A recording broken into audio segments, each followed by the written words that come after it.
I'm building not one, not two, but 5 LEGO skyscrapers that each get taller than the last in a massive city skyline. With some you've never seen before, and some I'll have to rebuild after disaster strikes. The shortest skyscraper in our city will be home to these LEGO minifigures dressed as food. And I'm gonna make each floor themed after their colorful costumes. I could try to make my own exterior, but we need to save all the pieces we can to build the insanely tall towers coming up. So this LEGO Friends set gives us 4 starting floors to work off of for our red, yellow, green, and blue foods. And this set gives us our 5th purple colored floor, after I made some minor modifications.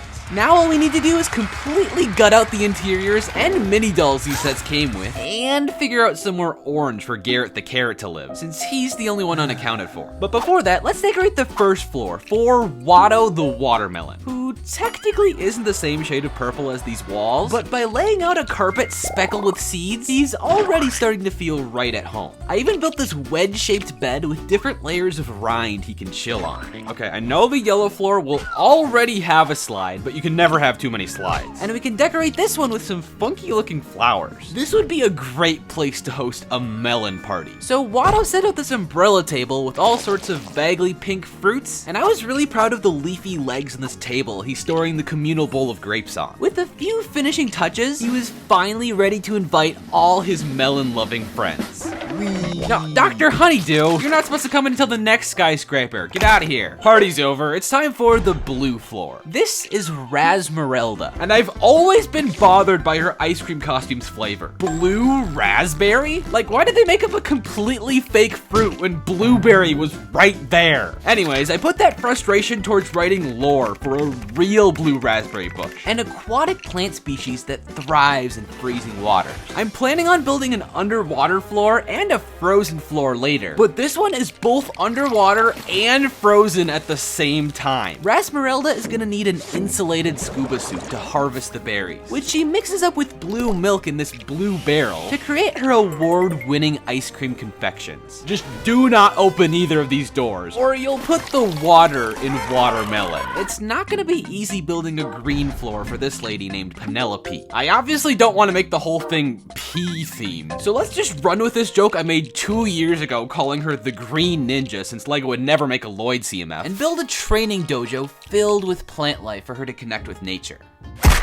She's certainly connected with these leafy green practice dummies I built. Hey, go easy on them. Stop! We can also add this green mat, green gong, and green apple tree that kind of looks like broccoli. A cherry blossom tree would have been the wrong color, so this is the best we got. And if Penelope smacks the gong hard enough, not the dummies, the gong, it should materialize the next floor. Meet Ben Nanner, the skyscraper's second fruit bro. He's got a big hoard of bananas he doesn't want to peel, so he brought in his pet monkeys to help. Their opposable thumbs make them the perfect minions. And I spread some yellowish leaf pieces across the floor to make it look like all the peelings they've discarded. They grab them from the pile, peel them, and then this monkey throws all the bananas down the slide into the outdoor pool. Then a couple of them just stomp and squish them to a pulp. And Ben can enjoy his questionable banana smoothie while kicking back in this hammock I built for him. It was a little janky stringing it up through the wall, and you're basically guaranteed to fall off and bump your head, but it really fits the chaotic monkey energy going on here. Normally, orange would be the next color if we're doing reverse rainbow order. There's just one problem. This 5-story skyscraper is just barely shorter than the next one I'm making, and adding another floor would completely break the whole progression of this video. I'm so sorry, Garrett. Here, he can live on the roof. There's not a lot of space, but we can try to orangify as much as we can, like the water tower, the vegetable garden, and Garrett even swung down on this platform to paint over this mural with a sad one. Oh, buddy. Comment free Garrett down below if you want me to build a more deserving house for this guy after all he's been through. But anyways, for the final actual floor of the food tower, Piper the Pepper wants to try the latest 22 tube trend, taking a bath in hot sauce. She dumped hundreds of bottles of Worcestershire sauce into the tub, but it wasn't hot enough. So she hooked up this machine to boil the sauce, but it still wasn't hot enough. So she set her entire room on fire and had flames spilling over the walls, burning Garrett's crops and giving them the monkey's heat stroke, but it's still... No, just kidding. That was too hot. So I stuck it in the freezer for a minute, and now the views will start pouring in, presumably. But that's all 5.5 floors for the first of 5 skyscrapers. The colors in this one are very satisfying. It reminds me of those charts at school telling you to eat the rainbow, with every fruit, veggie, and dairy product all in place. And this table is where I'll be putting all the skyscrapers once I finish them. A mini Lego city I'm calling Skyline Street. This first tower already looks massive, but they only get taller and taller from here. Like our second skyscraper I'm building for the Muppets. LEGO released a series of Muppets minifigures, and currently they're all homeless. So I'm gonna build a skyscraper apartment building for them to live in with a working elevator and fully detailed interiors.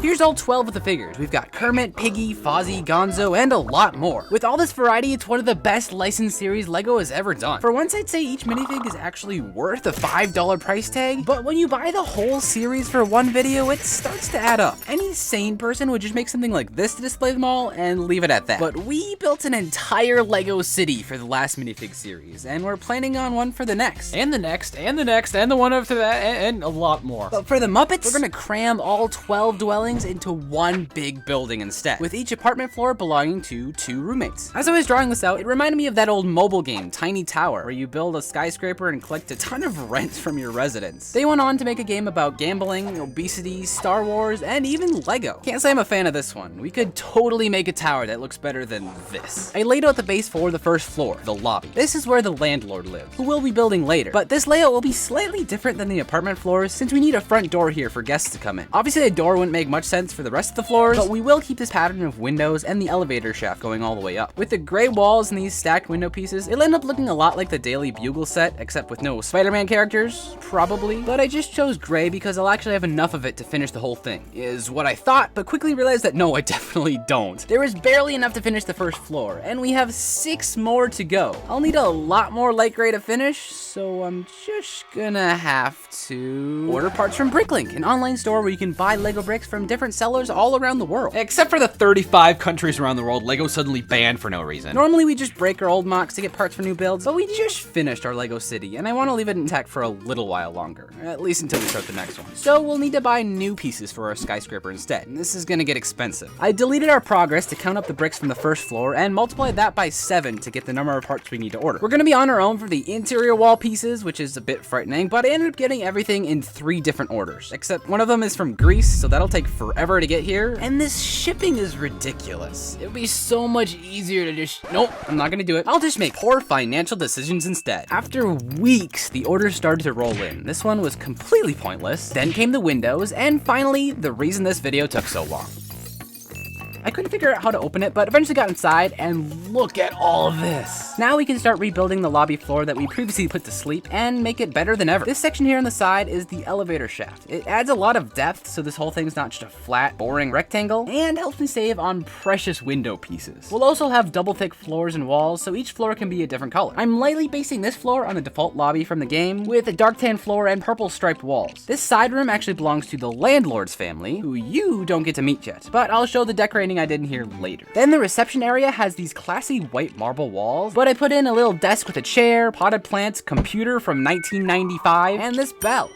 Oh, I like that. And because I love making things unnecessarily complicated, we use these little bricks with grooves to make elevator doors that actually open and close. That's why we have this gap here, but come on, that's cool. Even though I broke a brown piece while building it. It's kind of an obstacle course getting from the front door to the elevator, but that's fine. Speaking of the entrance, I spiffed up the board around the door and added a little step, archway, and the actual door. Then I used this piece and an antenna to make a cool doorknob that, okay, never mind. This one actually works. Above the door, I tried a ton of different decorations, landing on this license plate I'm using as an address plaque. With the ceiling and these hanging lights, the first floor is done. So I speed ran the second floor walls for Statler and Waldorf, 2 delightfully geriatric gentlemen taking their heckling to the next level with this sign and in the YouTube comments section. I'm immediately punching a hole in this wall I just finished to fit their classy balcony on the side here, so the 2 can brutally insult the local passersby. I want the inside to feel old and crusty, just like them, so we can add this this thick shag carpet that probably just smells nasty, beige wallpaper locally sourced from one of my old mocks, and a fireplace with a hunting rifle above. Behind that, by the way, I'm trying this black accent stripe through the middle of the tower. I don't know how I feel about it. We'll have to see. But back inside, I'll add this lamp and these ratty old recliners that Waldorf and Statler practically live in. They eat, sleep, even go to the bathroom in them. They better enjoy the peace and quiet while they can, because mayhem is moving into the floor above them. Janice and Animal from Electric Mayhem. It's a shame we didn't get the rest of the band, but at least Dr. Teeth got a shout out. And Rolf didn't really want to bunk with the Swedish chef, so he'll fit better here. His Beethoven bust can even be changed to a statue of Zoot. We've got blue carpet, a black wall speckled with these random colors, and a raised stage in the middle for the drum set. I accidentally got 2 of Animal, so we can double the size of his setup. Rolf's grand piano wouldn't fit in the door, unfortunately, and black would just blend in anyways, so let's build him a yellow keyboard using these grill pieces as the keys. Janice gets an amp for her bass and a potted plants. It's kale. Then we'll stick Zoot in spirit over here, and this is one awesome looking band. On the wall, I tried to build the EM logo. It didn't turn out great, but Animal covers most of it up anyways. Alright, now it's done, and I'm sure the neighbors appreciate it. I stole these numbered bricks from a LEGO calendar to label the floors, by the way. Not sure what to do with the lobby floor just yet, but we can cover up the white backside with a tile. Floor 4 has only one Muppet now, the Swedish chef. LEGO captured this guy so well, and now we can make a world-class kitchen for him with a tan and white tiled floor. I almost had enough white to finish, but I had to make a few acquisitions to finish the job, and now it looks really cool. But the color scheme I discovered for the walls is way cooler. There wasn't enough room for a full-size fridge in here, so next to the stove I built a mini fridge instead to store dozens of raw glizzies. It feels weird to say. I'm just gonna call them hot dogs. Hey, Swedish chef, what's in a hot dog? Sure. Now we can remove a chunk of the wall to hang up some cabinets. One for his lucky spoon. Hey, Swedish chef, what goes with a spoon?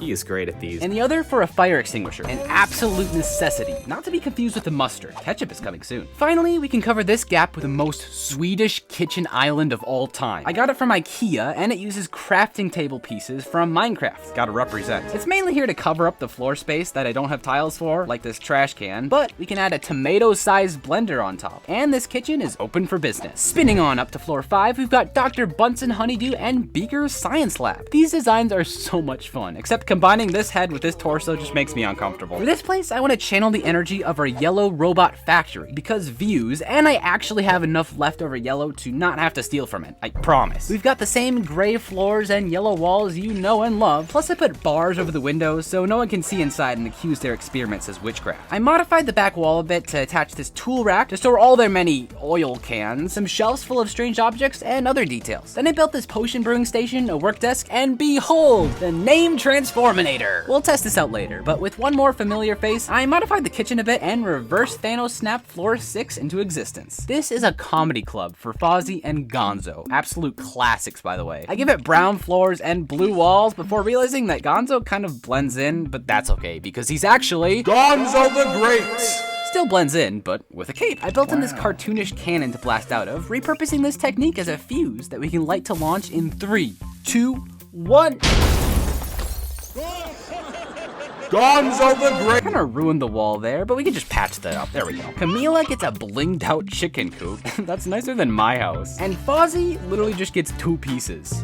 All right, we're done. Fart Shoes from the 2011 Muppets movie, where they band together, put on a show, and raise the funds to pay their bills. This will never not be funny. I'll also give him his little bear friend from Muppets Take Manhattan, where they band together, put on a show, and raise the funds to pay their bills. And this Santa costume from the Muppets Christmas movie, where they band together, put on a show, and raise the funds to pay their bills. And save Christmas. See, that one's different. This is plenty of material to work with here. Although, to help him out a bit, I made this sign. There we go. This may be the most random and chaotic floor yet, but at least you're laughing. You're laughing, right? No, you have to do what the sign says. That's how this works. I built floor 7 the good old-fashioned way because this is the penthouse suite for Kermit and Miss Piggy, the all-time power couple. Except at the moment, they kind of hate each other, so living together may be challenging. We'll divide their room up down the middle. Piggy called dibs on the side with a door, so Kermit just has to jump or something, I don't know. Lavender carpet for Piggy, and dirty bath water for Kermit. I'm pretty sure someone just moved the borderline, by the way. But I really like the split colors of the wall. And for a lot of the details, I'm gonna have to scavenge this Winnie the Pooh set. This really puts into perspective how tall our tower is. We'll take this mirror for Piggy's vanity, a log for a frog, and a dog, these green pieces to build a lily pad, and a bee. 3 of them actually, that we can put on the walls, along with narcissism and this incredibly janky connection I found for this rainbow piece. This room keeps getting better, but their relationship is getting worse. Miss Piggy copes with the situation by buying expensive clothes, and I made this coat rack with minifig hands to hang them on, while Kermit copes with memes, which is expensive for me. I had to buy another Kermit to remake this, and a 4th Bricklink order solely for this butterbeer piece, which I can use as tea for this masterpiece. And I kind of just sneezed for this one. Feel free to use these templates. But now we can add the roof with all the details on top. Don't think a crane's gonna fit. But now it's time to struggle with the elevator. I tried to improve my previous elevator design with what I've learned taking the elevator to work, to hopefully create the perfect system. This mechanism allows it to stop at each floor, and to go down, you just release it. Works perfectly. You just gotta turn it like this so people can get in, and yeah, this is great. I covered everything up, and now it literally does not fit under my desk. It's too tall. And because I've neglected to label this floor up until now, we're gonna have to take a massive L and very carefully try to cram it in there. Had no issues whatsoever. But now all these floors look so cool. Except this one's kind of meh. Sorry. But now it's finally time to build the landlord, Mr. Ditkovich, and his daughter Ursula. I went back in time to build their room with the crate of oranges and a stove to make cookies. And now Urs can work the reception desk while Ditkovich collects his favorite thing. The rent, give me rent. I told the Muppets that I'd take care of their first month, so let's just take care of that. What happened to all my money? Well, Mr. D said he's gonna kick them all out if they can't pay up, so after all this time building these apartments for them, we failed. The Muppets are going right back to the streets where we found them, unless they do what Muppets do best. Band together, put on a show, and raise the funds to pay their bills. Electric Mayhem started off strong. Miss Piggy held a fashion show. Statler and Wolof just kind of slept through the whole thing, but the lab finally got to test out their named Transforminator. Results are mixed. Kermit interviewed Dwayne Johnson. I've just stopped questioning what's going on here. And the Swedish chef finally made ketchup. Somehow, whatever all that was, raised thousands of dollars, so these guys are set. And then we can add the Muppets Tower right next to the food one. It's crazy that the final skyscraper I'm building in this video is literally taller than both of these combined, but we've already got the start of an impressive skyline. Swedish Chef looks like he wants to cook the food costume residents though, so we should probably move on to the next skyscraper I'm building for animals. No, like animals in general. I'm trying to build the world's tallest Lego zoo, with each floor of this skyscraper uniquely designed for all the different Lego animals we rescue from danger. So this is a zookeeper minifigure that we're gonna name Steve, and he's made it his life's mission to save as many endangered animals as he can. The first of which is this baby koala named Ozzy, who we rescued from a natural disaster in the Australian outback. But before we can get to that story, let's start building Ozzy's enclosure to put in the first floor of our zoo. His favorite food is eucalyptus leaves, so I added a bunch of them around with a sky blue backdrop, and gave him a little bush to sleep in. Also, if you enjoy this video, I would really appreciate it if you would push that subscribe button. But anyways, during his nap, the poor little guy had a nightmare about the disaster Steve rescued him from. It was just a normal day for this family of koalas. Ozzy was happily climbing about as his mom and dad watched and practiced their aim. Suddenly, they felt something blast through the air, and the leaves began falling upwards. The entire outback had turned upside down, and all the animals started falling as well. Luckily, Steve came prepared with a Lego commercial. A crocodile has fallen into the sky in Australia. Build the rescue helicopter. Hey! He zoomed in just in time to save Ozzy and some other animals, but Ozzy's parents were just out of reach. He doesn't know if he'll ever see them again, or any of the other outback animals besides this crocodile, dingo, spider, and some custom brick-built versions of a cockatoo, a kangaroo with a little pouch to store her baby, and my favorite, a platypus, a semi-aquatic egg-laying mammal of action. Sorry, wrong color. This is what they're supposed to look like. I used these medium nougat plates to look like authentic Australian dirt. Then made this dividing wall with a window built in to keep the water animals on this side. We're just gonna pretend that none of these guys would eat each other, but to keep them from eating the guests, I found a bunch of these chain link fence pieces to keep them securely inside. I don't think I'll have enough of these for every floor, but it gives a narrow little walkway space here for visitors to see the animals from. And I definitely don't have enough to give them a safety railing. That'll be fine. I printed out these cool little signs for this and future enclosures, and I know these animals are all pretty cramped in here, but we still need to leave room on Skyline Street for 2 more skyscrapers. So instead of building outwards, I'll need to build upwards. This ladder will help Steve get up to floor 2, where where he got an alert about the next natural disaster. He's gonna need to call an old friend to get there in time, because we're heading to the Arctic, home to Lucille, the baby seal. Oh, she's adorable. No! Extreme cold has caused the animals to freeze into the ice. This one's kind of cool, though. Steve and Santa rescued as many as they could fit in the sleigh, and I built their slightly less cold enclosure using a bunch of white sloped pieces as snow and these Lego snowflakes on the wall. We've got another pool of water for this polar bear to chill in, alongside Mr. Narwhal from Elf. Bye, buddy. Hope you find your dad. I gave a little slide to these penguins, who are making me super nostalgic for Club Penguin, and made this brick-built walrus that has chair pieces for flippers and a croissant for a nose. They were even able to thaw out Lucille, finishing up this super cool enclosure. Pun not intended. This is Steve's sister Robin, who's apparently in LEGO Fortnite now, but her pet toucan Sam sensed a disturbance in the jungle. You know what that means. Jungles get a lot of rain, but I think this is too much. Let's grab what we can and get the heck out of this monsoon. I feel bad now because cats hate getting wet. You know, their fur gets all gloppy. And this puma is the first of many cats going in the zoo. We've also got parrots perched in this canopy of leaves, baby pandas eating bamboo, this chameleon that can change colors, and a lot of primates, including monkeys, chimps, orangutans, and a gorilla? I don't think there's room for that one. But I also built these custom lemurs. Are you on Team Julian or Team Zaboomafoo? There is a right answer here. Anyways, I stretched this bendy vine piece across the back wall for them to swing through and grab bananas. I wanted to add some tiny trees for them to climb too, but I'm actually thinking of decorating the outside of the zoo as one giant tree. Adding roots, bark, branches, and leaves on this thing would help it feel a lot more natural, but we'll leave that for later. For now, Steve needs to move it to the next natural disaster. A surprising amount of animals live in caves, but they're in for a shock because that strange blast started a massive cave-in. It's a good thing Steve came prepared with this power miners vehicle called the Thunder Driller. When these wheels turn, the drill spins as well, and we can use this super satisfying mechanism to clear away rubble and rescue all the subterranean species. I will fix that later. For now, we can create a fitting environment to relocate the animals to, with stalagmites on the ground and stalactites on the ceiling. Thank you to everyone who corrected me. Amongst all these bats up there too. This one rock kind of looks like a koala, and Steve still feels horrible that he wasn't able to save Ozzy's parents. You know what?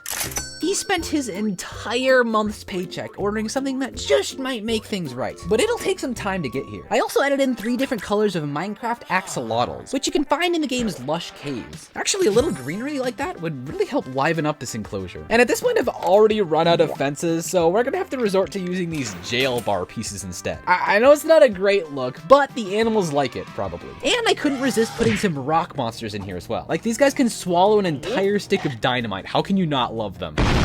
Oh, thanks, bro. I'll quickly feed them dessert while Steve heads to the desert in his land speeder. You know, this set is pretty neat. I wish LEGO would make more of them. But this time, the natural disaster is a sandstorm. It's coarse, rough, and irritating, and it gets everywhere. We gotta save the animals from it. Well, Steve is gonna be finding sand in his various orifices for weeks, but we can actually use it to fill up the enclosure with all sorts of textured pieces. I added some dead bushes and cacti, as you do, and seeing as it's Wednesday, let's also bring in these LEGO camels, who actually eat cactus. Side note, but has anyone ever tried camel milk? It is the most revolting thing I've ever consumed. Literally made me want to stick my head in the sand, like these ostriches. Another fun molded animal you can ride on to avoid the snakes and scorpions on the ground below. I guess roadrunners and coyotes live in the desert too, but I don't know. At that point, I might as well add the Tasmanian devil to the outback enclosure. We'll leave them out for now.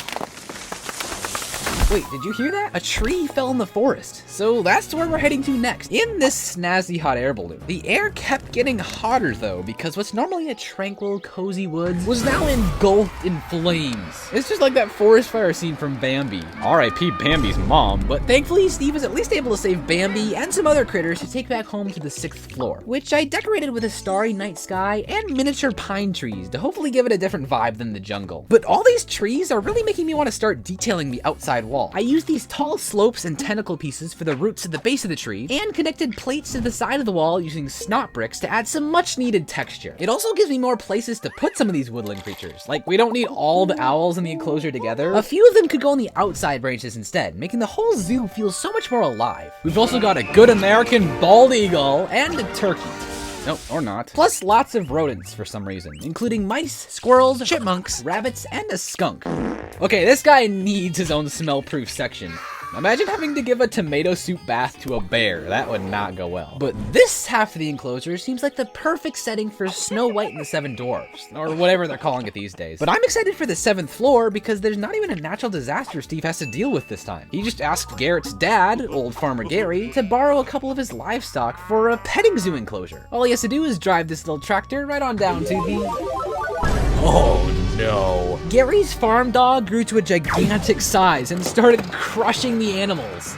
Steve shifted into second gear and weaved through the monstrous legs, rescuing what he could from the well-meaning menace. He's such a good boy though. We'll salvage what we can from the flattened barn to build this backdrop with picket fences you're actually encouraged to enter as you pet the cows, horses, 3 little pigs, 3 littler chickens, the sheep named Sean, cats, and dogs. Hopefully this one stays the same size. I put one of those dispensers on the wall where you can pay to hand feed the animals some corn, and then hand sanitizer to scrub away all the diseases these guys are probably carrying. Steve also hired this guy in a pig costume to take pictures with the kids, as well as 10 other animal mascot figures hidden somewhere in this video. If someone can find them all, the animals will make a disco music video on our 2nd channel, since a lot of these regions were inspired by that one mobile game called Disco Zoo. But suddenly, Steve received a call on his shell phone. You can hear the ocean in it, and they're in trouble. After a quick shelfie, he set sail on this rubber raft to see what he could CCC. But the water level kept getting lower and lower until the entire ocean dried up. Ignoring any global implications this might have, we gotta save these poor little fishies flopping around like this. So Steve went back to the jungle and filled up a bucket of water for them to breathe in. Obviously, this next floor is going to need to be an aquarium. So instead of fences, which I actually did order more of to replace the jail bars, I'm covering the whole wall with these big glass windows. Using real water would get way too messy, so I combined a bunch of clear blue pieces together for the surface of the fake water. Then all the sea creatures can be suspended in the air by these clear cylinders to make it look like they're swimming, like the stingray, octopus, and dolphins. Once again, I have way more Lego animals than there's room for, so I think the shark and especially the whale are not gonna fit. I'm so sorry. But we can fill the sandy aquarium floor with all sorts of crabs, clams, starfish, and a little turtle guy I'm naming Squirt. But before we visit the final region, there's something Steve has to do. The super expensive rescue vehicle he ordered finally arrived, and he blasted off in it to find a certain couple of koalas floating around in space. Little Ozzy was overjoyed to see them again, and he wanted to introduce them to all the new friends he's made, all thanks to Steve.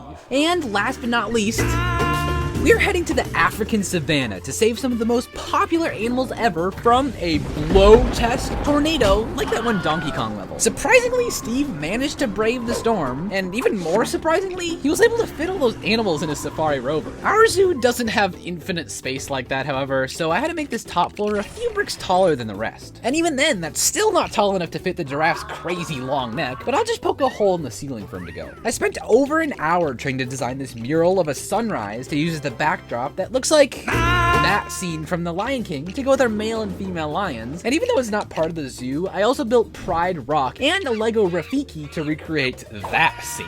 We've got a zebra and a flamingo next to this watering hole, and my personal favorite animal, an elephant, squeezed in here as well with her baby. And with almost all the animals in place, I finished detailing the outside walls, and up near the top I used a bunch of arched pieces as branches that we can cover with a ton of leaves that the giraffe can even reach. But now we can finally place the zoo in our city.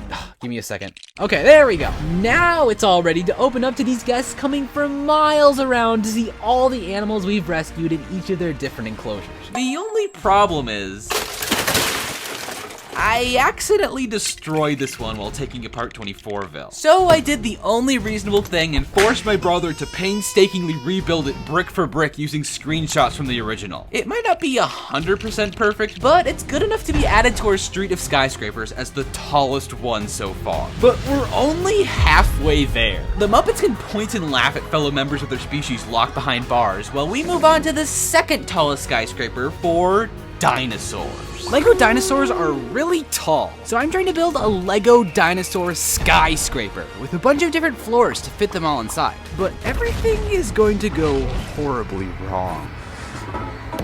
Obviously, dinosaurs have been extinct for a while now, so this scientist named Tracy has been searching tirelessly for a way to bring them back. He even dressed the part. Let's build him the walls and the floor of a laboratory where he can conduct his crazy experiments with a desk, storage unit, and this big machine he uses to extract dinosaur DNA from prehistoric mosquitoes and squirt them into synthetic eggs. Oh look, the first dino is starting to hatch. I had to hurry to finish the rest of the lab first, with a table, this derpy looking fossil hung up on the wall, and this secure little pen to keep the newly born babies inside. Starting with this one. Mission success! He's gonna name his very first hatchling Junior. And before long, Junior had even more dinos joining him in the pen. These little guys are gonna start growing up fast. So I built up the next story of the soon-to-be skyscraper. Running out of space is going to be a constant theme throughout this video. But for now, all the baby dinosaurs are plenty small enough to fit, frolicking about the dense vegetation of the grassy green floor. And with the cloudy blue sky backdrop behind them I made using special minifigure display plates, they spent their days happily chasing butterflies and cuddling with Tracy. These cuties would never hurt a fly. Probably. But as I started adding ancient-looking jungle trees all around the nursery, Tracy realized his research budget was starting to run out. Sorry, we don't need that tree. He's gonna need a lot more money to fund future floors and future dinosaurs. So he decided to open the park to the public way before it was ready for it. I guess we can really quick add this little safety fence to make sure absolutely no accidents happen. The most janky gyrosphere elevator I've ever seen to reach each floor. And then he started charging admission for guests to see these adorable baby dinos up close. People loved it, despite how expensive it was. And the opening was a wild success, earning Tracy enough cash to not only build the next floor, but also hire a crew to help wrangle the dinosaurs as they grow larger. They all pulled up in their very on-brand vehicles as he welcomed them to the Jurassic Parking lot. Okay, first things first, he wanted everyone to wear matching costumes, but he didn't get any takers on that one for some reason.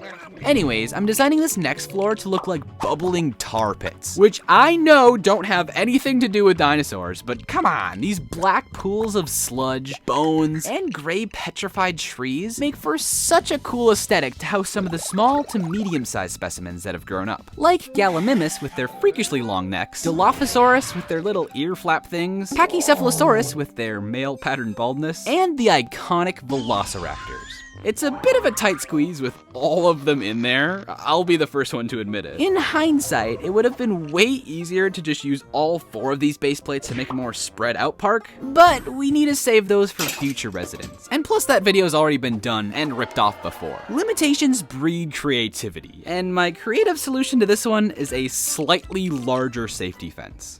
Seriously, if one of these guys got out, it would be bad. But even worse than that, the visitors aren't as big a fan of them since they're way less cute, which led to plummeting profits. We can't be having that. So Tracy got back to work cloning replacement babies with the help of Samantha, a fellow scientist. Judith and Clutch guided guests around on tours. Jagger, Artemis, and Lulu were patrolling with tranquilizer guns if any dinos got out of line. Chef Fossilini prepared meals for the carnivores so they never get hangry. You do not want to be around when they get hangry. And Marty had to clean up the results of said meals, arguably the most important job. Oh, and the homesick Diego also volunteered to help in any way he can, since he has first-hand experience dealing with dinos, which should come in handy later. Alright, with everything up and running relatively smoothly, it's time to expand the park to include a slightly different era of extinct animals, the Ice Age. I'm just using these Lego ice pieces to create a frigid back wall on this half of the enclosure that won't melt on us, with a bunch of random objects frozen within, like more fossilized amber. Thankfully, mosquitoes have been a menace to literally everything throughout history, so Tracy had more than enough of the DNA samples necessary to bring back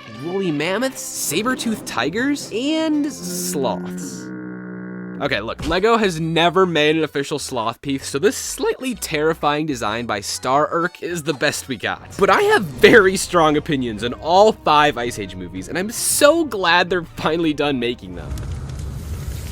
Dang it. The quality was really starting to slide. Best scene in the series, by the way. Let me know which character and movie is your favorite in the comments. And I promise this was all relevant because number 3 had dinosaurs in it, so Like this fully grown Ankylosaurus with all its many spikes and a crazy swinging tail that can knock down these pine trees I added to the tundra, or this Indominus Rex that can camouflage itself among the snowdrifts. Jagger's gonna need to keep an extra close eye on that guy, and we're gonna need an extra tall snow-covered safety fence to keep it inside. Hopefully. It would have been cool to use these iridescent glass panes to make it look all frosty-like, but I just didn't have enough of them. Plus, you can see through the clear ones much better, allowing Diego to get a good look at that saber tooth. But now guests are complaining that the ice is making everything too cold, so we're gonna try to rectify that with this next floor, and its mural of an active volcano. We have fake lava blasting out the top and flowing down the sides, but it looks a little dull and muted just using transparent pieces like this, so I hid an extra layer of orange underneath, and now it really pops. Just like this bright green Baryonyx, the first of many giant meat eaters going up here, alongside the classic Tyrannosaurus, Carnotaurus, Allosaurus, the Saurus, the Resinosaurus, Who's actually an herbivore, I didn't know that. and a Giganotosaurus, which sounds like a made-up name, but apparently it's real. These were all super expensive to buy because of how incredibly overpriced LEGO Jurassic Park sets are, so if you could use your stubby little arms to leave a like on this video, that would really help me out. The dent on my wallet was worth it though, because they look spectacular, astonishing, extraordinary, and stupefying. I really wish we had room for all of them on this floor, but frustratingly trying to cram them all in here is making me want to punch a hole in the wall. It's just not possible. That's why we're deciding who stays in a dinosaur death battle. Oh shoot, there goes the chicken supply. This was the last one. Chef Fossolini needs to order more immediately before they start getting hangry. You really don't want to be around when they're hangry. Okay, so maybe dinosaur death battle was a bad idea. Maybe I should use my frustration constructively and punch a hole in this skyscraper wall. Several, actually. The poor volcano looks like Swiss cheese now, so that their tails can stick out the back like this. It looks incredibly goofy from the outside. Ignore this, by the way. But now they all just barely fit. We can have our cake and eat it too after all. At least until more meat arrives. The floor is starting to sag a little bit, and I have zero faith that even the biggest safety fence would withstand all that force. So Tracy is also electrifying it. Just make sure the guests know that little detail. He's even hiding the fuse box way down in the laboratory so it doesn't get tampered with. Even though we all know it probably will, let's be honest here. But before the final and coolest floor, I had considered building a giant aviary floor for pterodactyls, like in Jurassic Park 3. But at this rate, we're running out of vertical room before we literally hit the ceiling. Plus, if you thought this looked goofy, LEGO pterodons just look kinda stupid when they're cooped up like this. Maybe that's a project for the future, but these guys really ought to be flying majestically around the skyscraper, using my favorite clear pole piece and all this nonsense to pose them at different heights and angles. That way Jimmy can have his cage back as well. There you go, buddy. But they all need to be on their best behavior, especially this clone of Terry the Terror, who I received hundreds of misspelled comments politely letting me know is a Quetzalcoatlus. Thank you for that. But I'm sorry, Katsari the Katsarer just doesn't sound as good. Regardless, the whole squad has their eyes on him. Artemis can and will drop any of them out of the sky if necessary. Hey. Finally, I wanted to build a leafy green floor for the biggest and most amazing dinosaurs in the entire tower, which maybe isn't the smartest weight distribution, but it'll be fine. They're all herbivores this time, so I gave them a ton of plants to eat, made out of gear pieces, minifigure hair, and even battle droid arms. Tracy wouldn't have imagined being able to afford all this fancy flora when he started his research, but business has been booming, with only a couple casualties so far. That's pretty good. He needs someone to help manage all this money, and Junior, the baby Triceratops he's been nurturing like a son since the very beginning, seems like the perfect dinosaur for the job now that he's grown up, alongside this gray one and this brown one. Sorry, Marty. The trio occasionally attempts to take the elevator all the way down to the first floor. Emphasis on attempt. I've left this storage room completely unused until now, but we can transform it into an office they can work in to handle all the financial stuff. You could call it a Dinosaur office! Roar! Anyways, for over 20 years, this was the best looking LEGO Stegosaurus we had. Until just this year, they finally updated it with a beautiful new mold that honestly doesn't look like LEGO anymore. But it joined the herd of dinos peacefully grazing on plants and filing their quarterly reports. And finally, at the height of over 6 minifigures, the Brachiosaurus is easily the tallest LEGO dinosaur of all time. Seriously, its neck is so long, it would have taken 2 entire floors to fit it. That's why I'm doing the same thing I did with the giraffe for my last skyscraper and cutting out an opening in the roof for his head to stick through. And no, it's not cruel or sad, he likes it. Chef Fossolini can even climb up here and feed him leaves, since his chicken shipment still hasn't arrived yet. That's concerning. And we can add a nice big dino sign on the roof beside him. And with that, Tracy's research and the skyscraper itself are just about complete. Don't worry about that. Every single floor turned out amazing, with over 50 different dinosaurs somehow packed in there, and an expert staff to care for them. You know, we should probably shut down the park to guests until the carnivores can get a chance to eat something besides Jell-O, or else... No, the safety fence didn't work. Absolute chaos ensued, with several visitors and crew members getting devoured.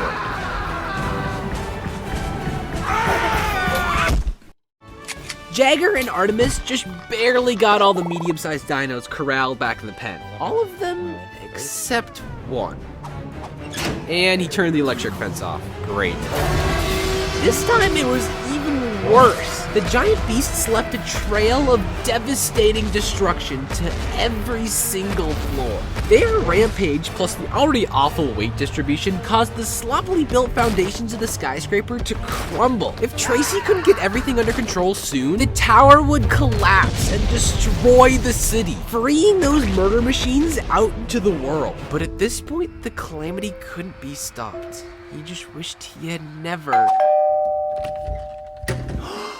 Dino Nuggies, yes! The chicken Chef Fossolini ordered had finally arrived. Tracy and Diego rallied all the surviving humans, herbivores, and several variations of Chris Pratt. And together they fed the ferocious fossils all the nuggets they could eat, satisfying their hunger and restoring peace to the city for now. But as I was adding the Dinosaur Skyscraper onto Skyline Street, a hole in the multiverse opened that let in a bunch of different supervillains. They started venomizing the food, bullying the Muppets, wreaking havoc in the zoo enclosures, and trying to stage yet another dinosaur breakout. We can't handle a third one. The only way to save everyone now is to build one final skyscraper for Spider-Man and his superhero squad to move into. So...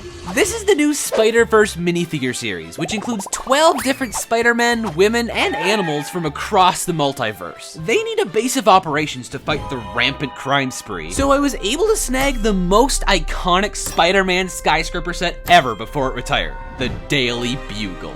Just like with the food skyscraper, I built the original set first, which took 5 hours, by the way. I never want to do that again. And then we're gonna completely customize the interior to create unique rooms inside for each and every Spider-Man. This place used to be a newspaper office, but sadly, they went out of business by letting people play the mini crossword for free. So now we have a completely blank slate to build our first room for Miles Morales, which annoyingly is on the 2nd floor. For some reason, LEGO made it impossible to access the 1st floor with its embedded front wall and even these beams blocking you from reaching in from the top. Apparently it's for this thing called structural integrity, but I don't know what that is. Anyways, we'll just use the ground floor as a prison cell for all the villains the Spidey gang captures. And the 2nd floor will be our first residential floor. Sorry, that's confusing, but Miles' room is gonna be based on the subway where he first got bitten by the 42 spider, with arches on the walls that were really janky to line up. Eventually, I figured out I could sandwich these tiles underneath the arches to get a relatively clean look.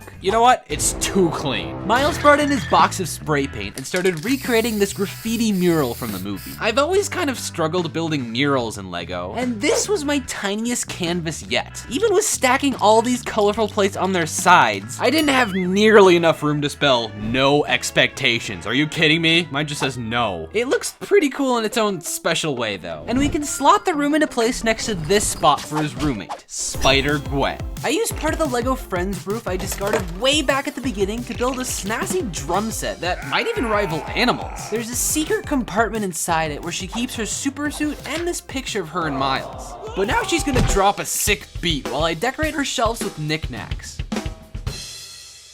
Don't mind the color changing walls, by the way. It's like a metaphor or something. This penguin plushie is a crucial plot point in the movie. It's where Gwen hides a secret police radio she can use to find crime. And it sounds like Doc Ock is making an attack on Ben Nanner's monkeys. The two roommates swung into action and apprehended our first prisoner. Let's celebrate with some chai tea in Spider-Man India's room. I built a regal stained glass window into the wall with a purple curtain that Spider-Cat is definitely gonna shred.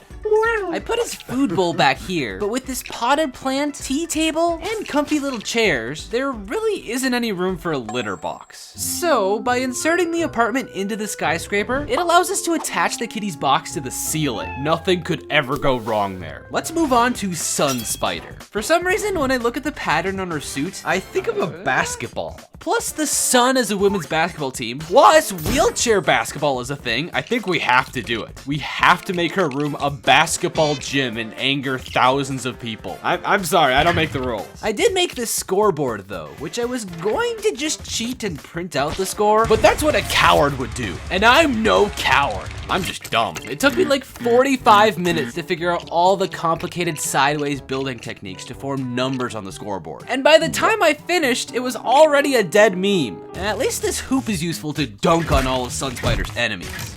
Wait, that's a pumpkin bomb. Okay, we've got 4 Spider-Men down and 8 to go, with only 2 rooms left. Trust the process. For now, let's build a home for Hobie, the spider punk, who comes with this insanely detailed guitar. So I tracked down every guitar in my collection and displayed them all on the wall. We're gonna have to lean more into his musical side than his crazy, overstimulating art style, because I honestly have no idea how to build that in LEGO. Like, I can build a cool shiny amp and hook it up to this record mixing table, no problem. But where do you even begin trying to recreate this nonsense? The best I could do was attaching 3 lightning bolt pieces to the wall and hiding the jank with a spotlight. Now Hobie's ready to shred his anti-disestablishmentarian solo as a new villain enters the stage. Not Bowser Jr., the Prowler. I don't know if this counts as a Spider-Man if he was never bitten by the spider in his universe, but we're providing room and board for him anyways. His scenes are bathed in lots of reds and blues, like Gonzo the Great's color scheme, but they're darker and more sinister, bleeding together to form purple. It looks like he collects pokey things, like this cactus, ninja star, and black knife, as well as the friendly torture devices hanging from the ceiling. Among these swings a punching bag, where he can put those oversized fists to use. And if anyone tries to break into his room, he can tie them up here and not let them escape for like 4 years. If there was one word to describe these 2 rooms, it would be angst. But against all odds, we finally finished transforming this Spider-Man skyscraper for half of the series. And it's kind of pathetic compared to the rest of the towers on Skyline Street, completely failing my promise to build each skyscraper taller than the last. I know what I have to do, but my wallet's not gonna like it. I still have that picture of Mr. Dinkovich in here, by the way, literally 3 years later. But I spent a quarter of my rent on another Daily Bugle set and spent another 5 hours building it. And unfortunately, that was the easy part. I can't just stack one on top of the other and call it a day, because half the floors are different sizes and have these random bits jutting out. So I needed to make some serious modifications using hundreds of additional pieces. But after all that, we have 1, 2, 3, 4, 5, skip a few, 8 floors. The perfect number for a spider. I still can't access 2 of them because I was scared to make this thing even less stable, but that still leaves us with just enough room for our 6 remaining Spideys. Or 7 technically, because Peter B. Parker has a spider baby. She's adorable. I built a soft carpet for her to crawl around on, a toy box, and a cute little crib made with ladder pieces that may or may not escape from. Her dad gets a rickety old rocking chair to sit on and read her bedtime stories from this giant bookshelf behind them. Oh wait, the books are just 1x2 plates on their sides. Well, I also gave him a burger from his favorite restaurant as a midnight snack. There we go. Isn't this a fun, faithful adaptation. Everyone who cares about accuracy should just focus on this and not pay any attention to what I'm about to build for Spider-Man 2099. You see, I was going to build Miguel's ominous lair from the movie with all those screens he pirates movies on, but I'm already doing a dark room with a bunch of screens later. We can't have two of those, even if it is a canon event. Wait. Canon event? Accuracy people, you're still looking at this, right? Okay, I'm building a pirate ship. I don't even care. Surely there's a dimension out there where Miguel sails the 7 seas. So I opened a portal into the Spider-Verse and let the seas spill into the room, giving us just enough space for half of his vessel. And with a few modifications, we can mount 2 big old canon events in the front to do some serious swashbuckling damage to Mysterio and Venom. Lock them up, boys. Okay, from now on, I'll try my best to be more accurate to the source material. Thankfully, Cyborg Cyberwoman doesn't have any source material, so I can just build her a factory. Bunsen and Beaker already have yellow walls, so this one will have a yellow floor, and orange wall to match her coppery chainy look. Then we'll plaster it in piping and greebling made with tons of lightsaber hilts. This gear mechanism is very satisfying to spin, but we can make it even better by having it grind against the spare engine to make this amazing sound. With some tools and scraps littering the floor, she's got all she needs to assemble this robot named Spidey. Actually, maybe having this much silver is problematic, since the Spider-Man living next door just turned into a werewolf.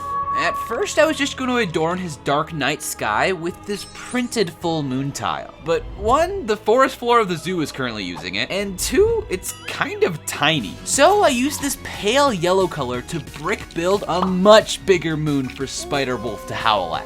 Then we can add a bathroom and 2 spooky trees that kind of create a frame around the whole scene. But the best part of all is this spider dangling down from the leafy green branches. Wait, did he canonically get bitten by both a wolf and a spider? That's impressive. We're on to the true final floor of this final skyscraper. Wait, why does the sign say that? It's Spider Gloppy. My guy G1 Bricks has been suggesting this for months now. He's just gonna set up camp here on the roof like his buddy Garrett. With all the liquid in this giant water tower, it'll last him at least a couple minutes. But sorry, now it's time to build the room that stole Miguel's thunder.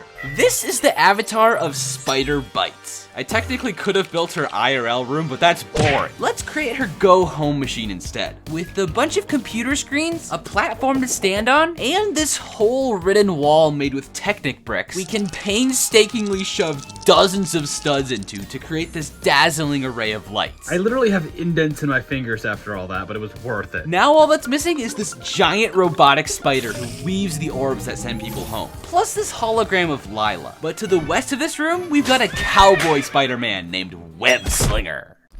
His spider horse is slightly too small. I've actually got a weird number of Western themed tiles, but it seems fitting to build him a saloon. I've always wanted to make a pair of these swinging doors you can burst out of.